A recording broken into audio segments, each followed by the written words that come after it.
Hey, Jeanine. Thanks for joining me. I'm really excited to talk with you today because what you and the whole team are doing at Sazerac, I think, is a perfect example of that bridge between strategy and tactics and getting it done. And I think that's where the C-suite can sometimes get frustrated, is they see things kind of falling down. They set the vision, but then, the team gets lost in it and it doesn't actually get done. So, I'd love for you to kind of give the audience a little bit of an overview of who Sazerac is, so they understand kind of how broad your portfolio is. And then we could talk a little bit about your journey, the whole team's journey of standing up this digital group. Perfect. And thanks for having me, George. I'm excited to be here with you. To tell you a little bit about who Sazerac is, just right off the bat, Sazerac is the largest distilled spirits producer in the U.S. and the 5th largest in the world. We're an independent, family-owned company, and while many people might not recognize the name Sazerac, that's because historically we've chosen to be under the radar and let the brands speak for themselves.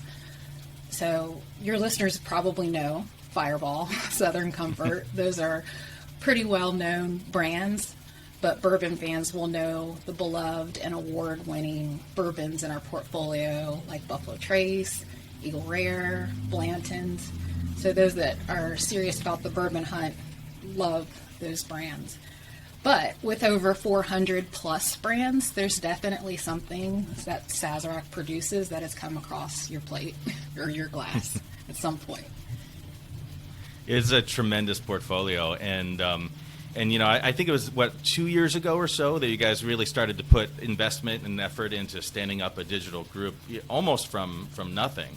And what I find interesting in these challenges is the journey that these groups go through as they're standing up, and what kind of air cover the executives give them. Because when you're investing in a new area, you want to give them the room to grow and form, but also you kind of need to see results along the way. Otherwise, you start losing faith in the journey, right? So I'd love you to just kind of talk a little bit about just, overarching, what has that journey been like?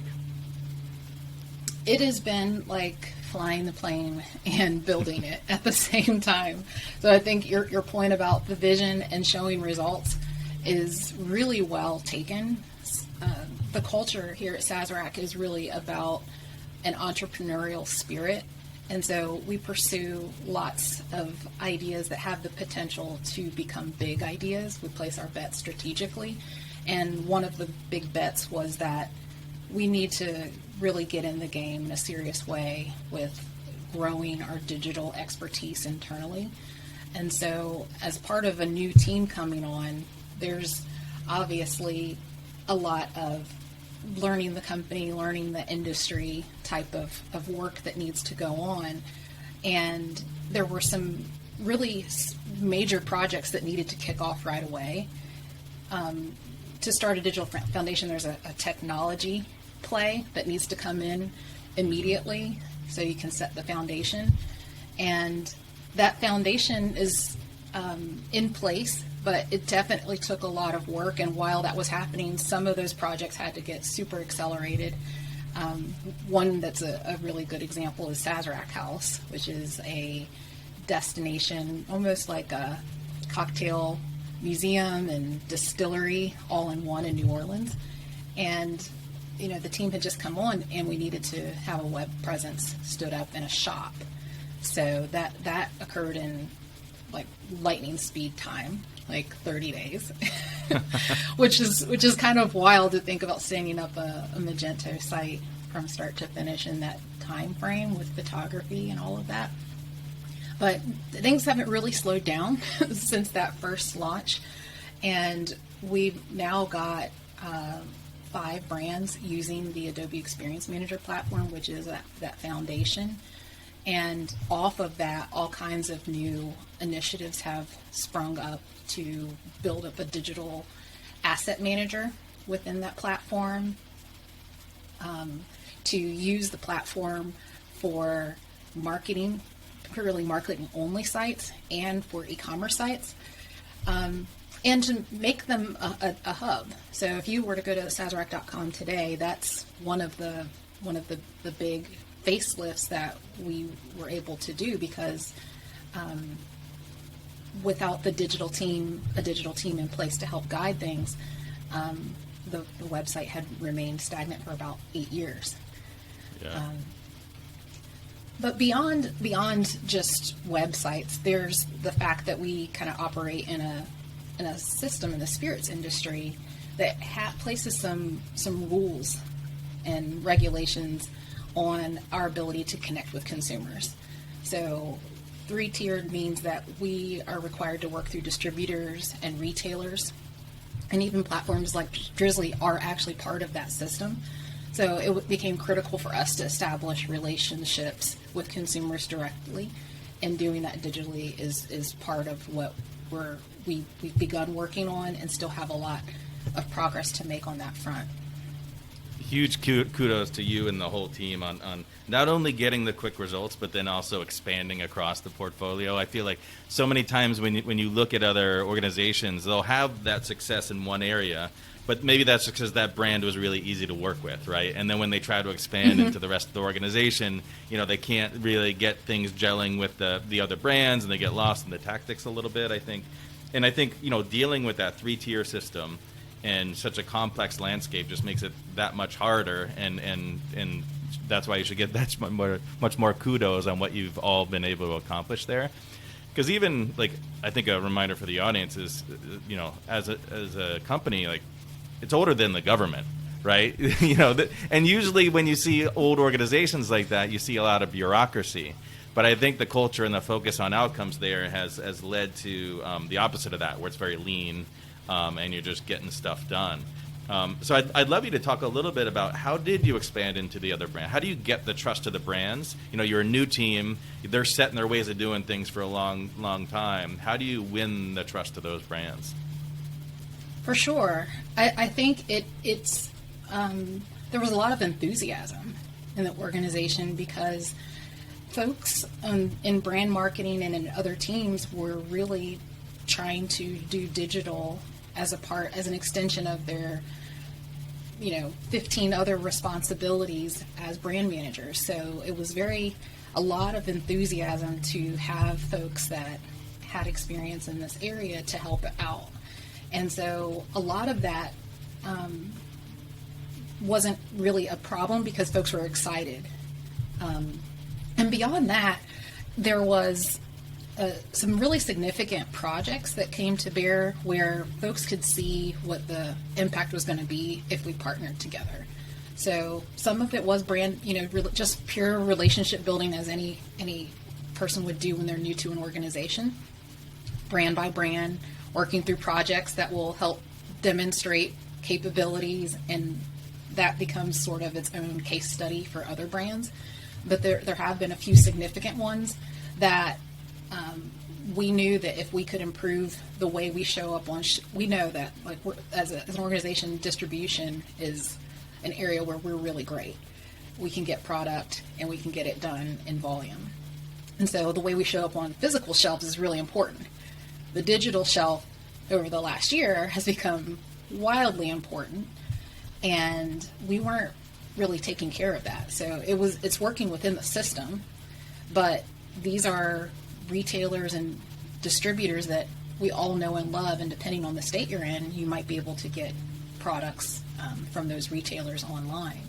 And so working with the team at Intevity was absolutely critical to making a big impact, where we were able to refresh our top brands with video content, bottle shots. We called it A+ content, because it was really representing brands in the best possible light.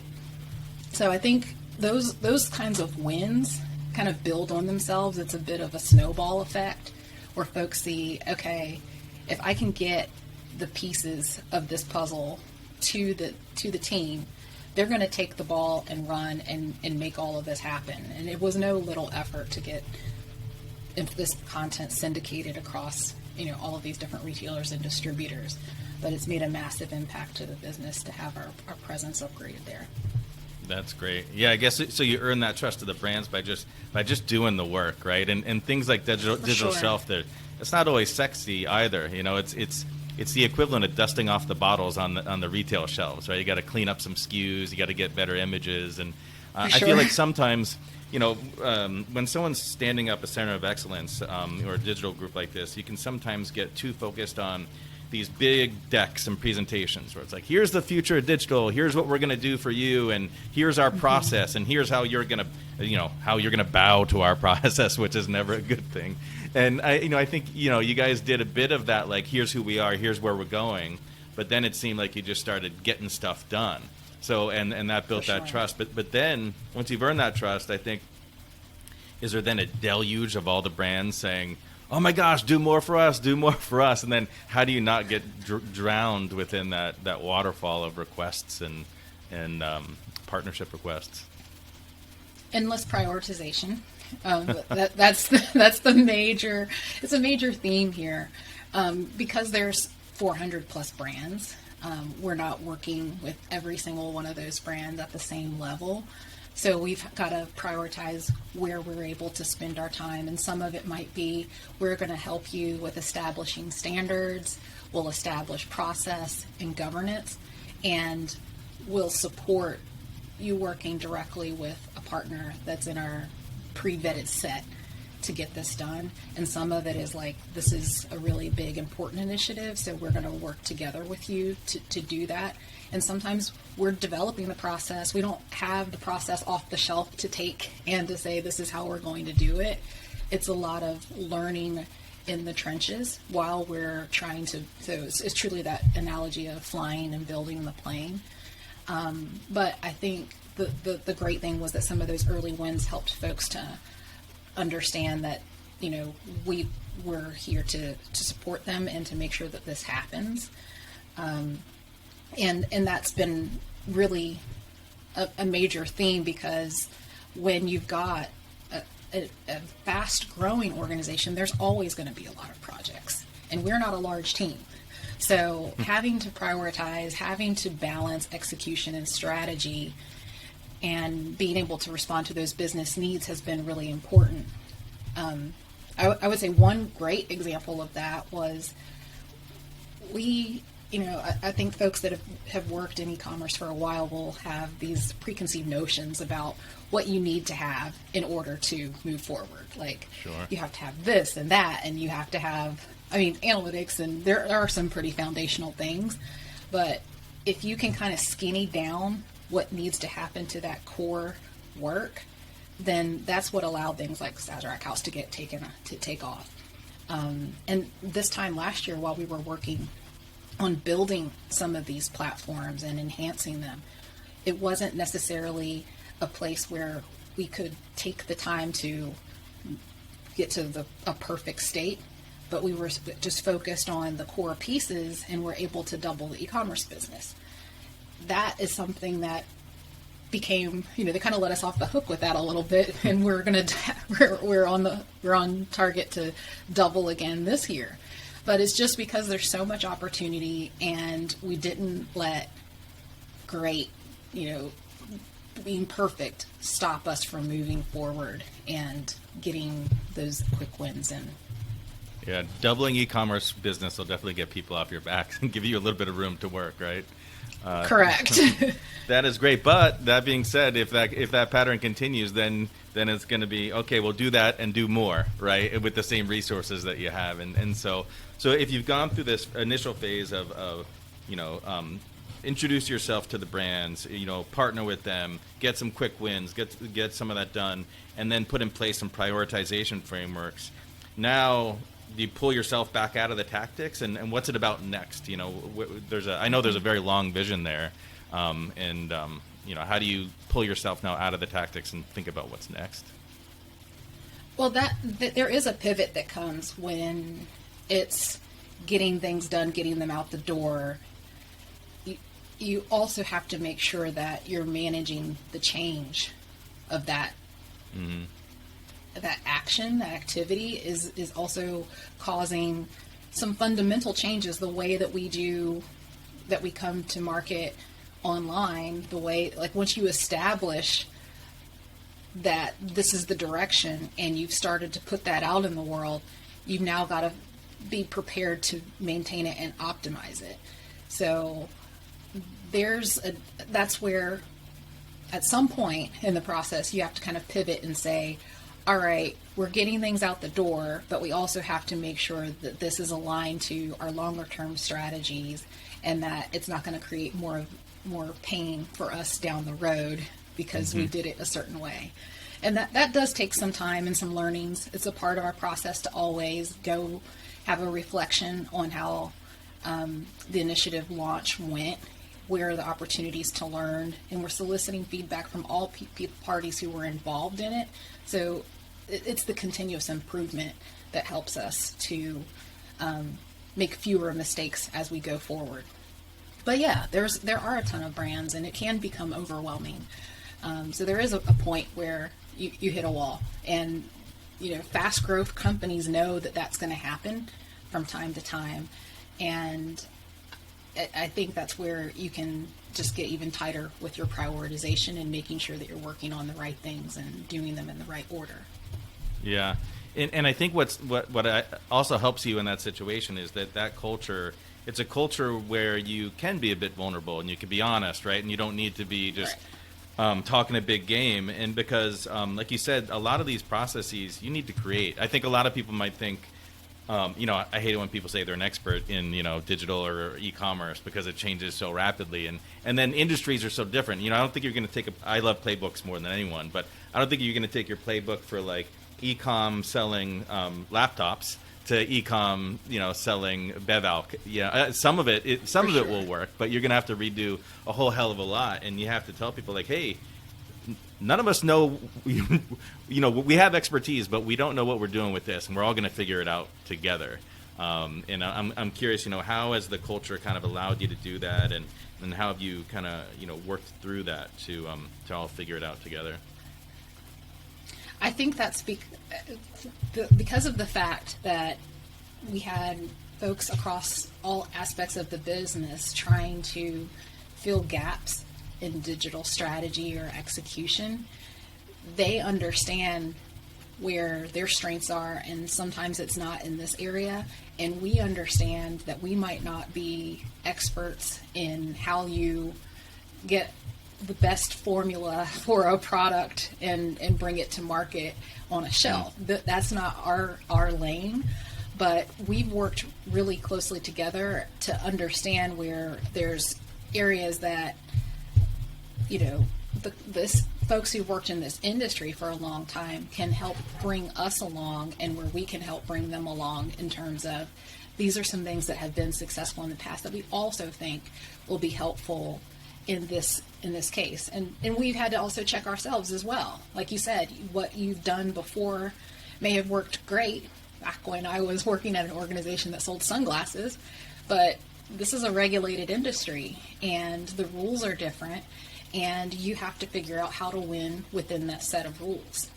So I think a good point about, to answer your question about what's next, is that we've put our best foot forward in a lot of ways and made a lot of wins.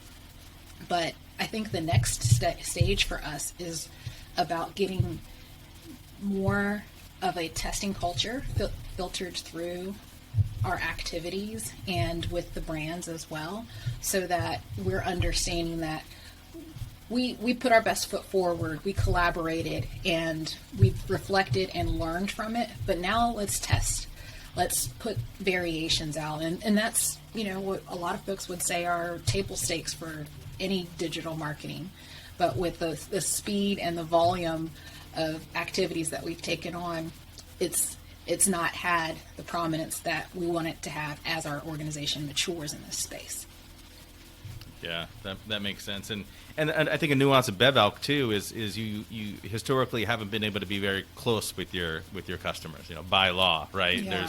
There's the tiers between you, and so how do you, in this landscape, how do you get closer to the customer? How do you meet them at the experiences that they want? How do you think about that? Well, that's where we look at it as merchandise is one area that is legal in all states.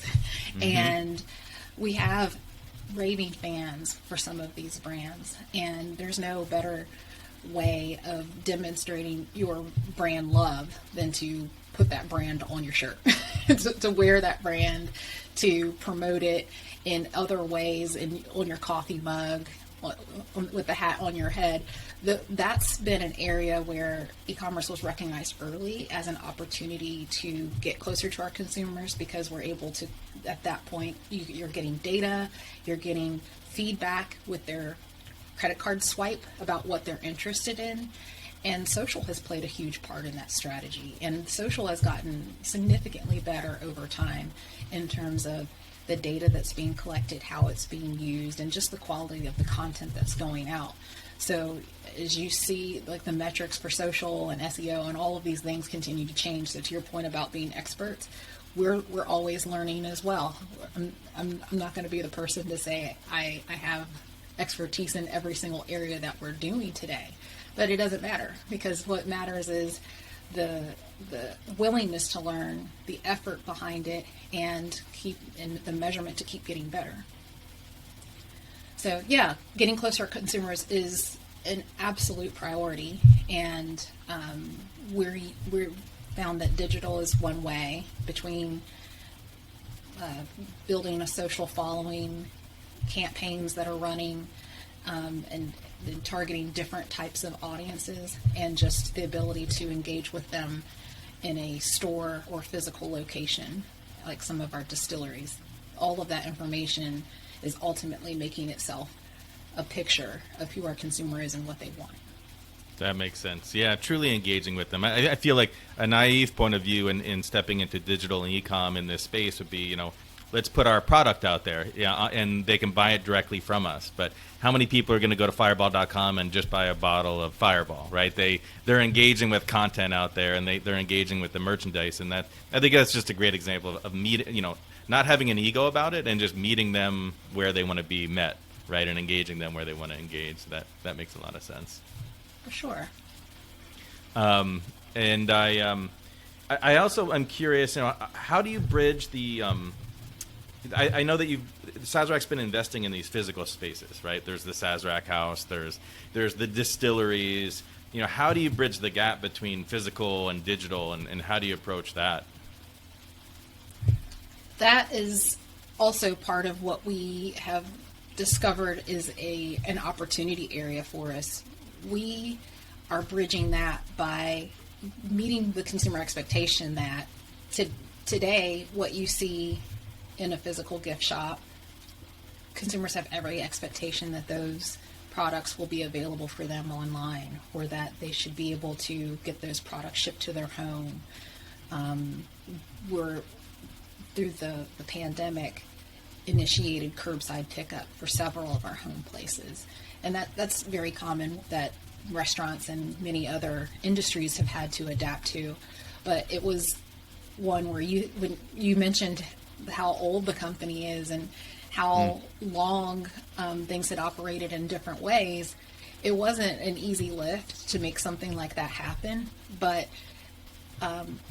we're organizationally all on the same page, and understanding that it's really important that we're not going to have visitors at every one of our home places from all geographies. So what are the other ways that we can bring that excellent experience that folks are having when they visit our distilleries or home places, and bring that together online? So the teams work together, the teams are strategizing together.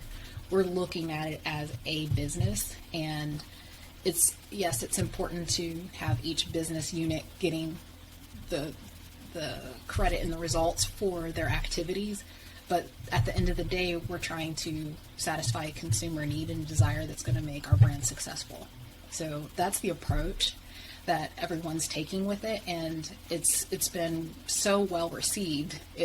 We can't even explain how enthusiastic folks have been to partner on this.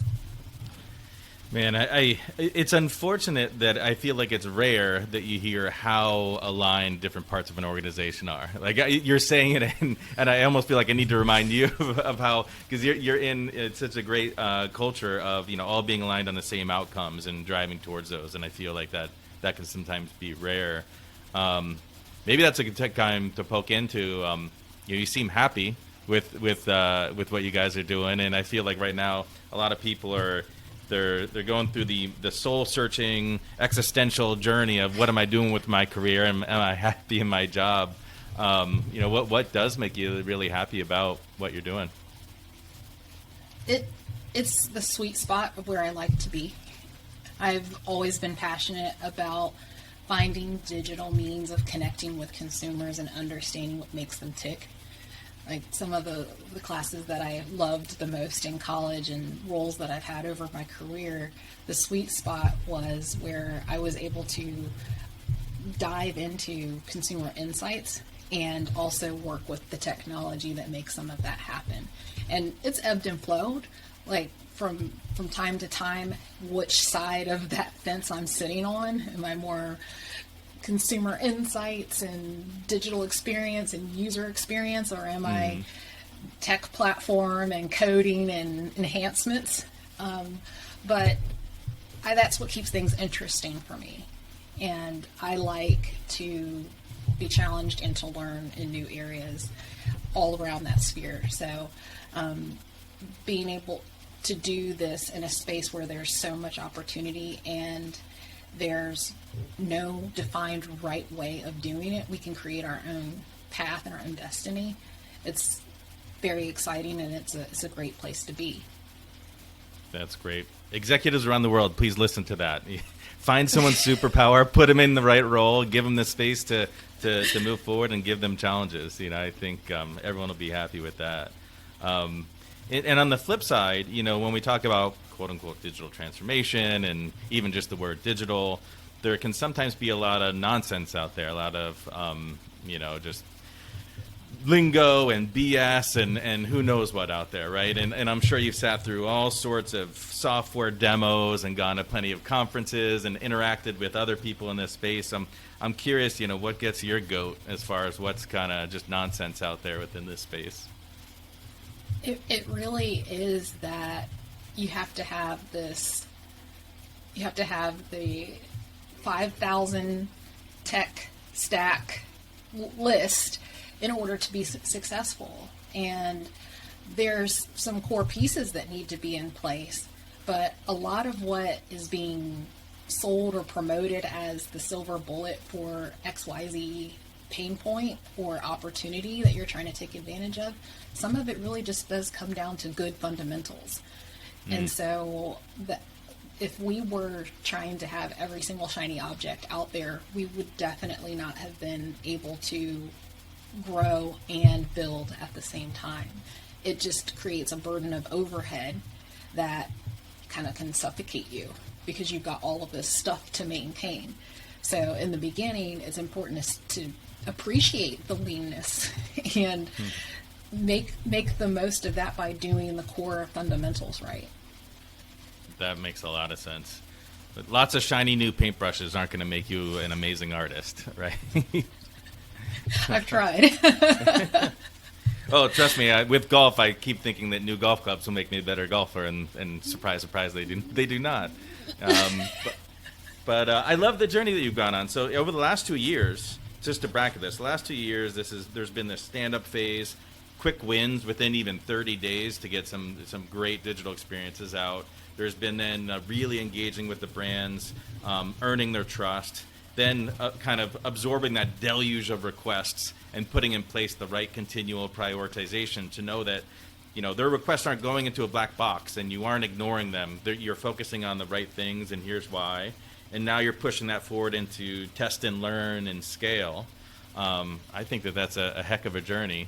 I hope you and the entire Sazerac team really look back with a lot of accomplishment, because that's and oh, by the way, sneaking in digital shelf and analytics and all sorts of stuff along the way. That's just fantastic. It is. It really has been an entire team effort, and like I said, it's not a large team, so it's been amazing to see what we've been able to accomplish in this very short time frame. That's great. I think it can sometimes be easy to forget, how much can get done with what size team and what size investment when you get lost in it. So thanks, Jeanine. I'm glad, happy that you shared that with me and with the audience, and excited to talk with you about it. Thanks so much for coming on. Glad to be here. Thanks so much, George.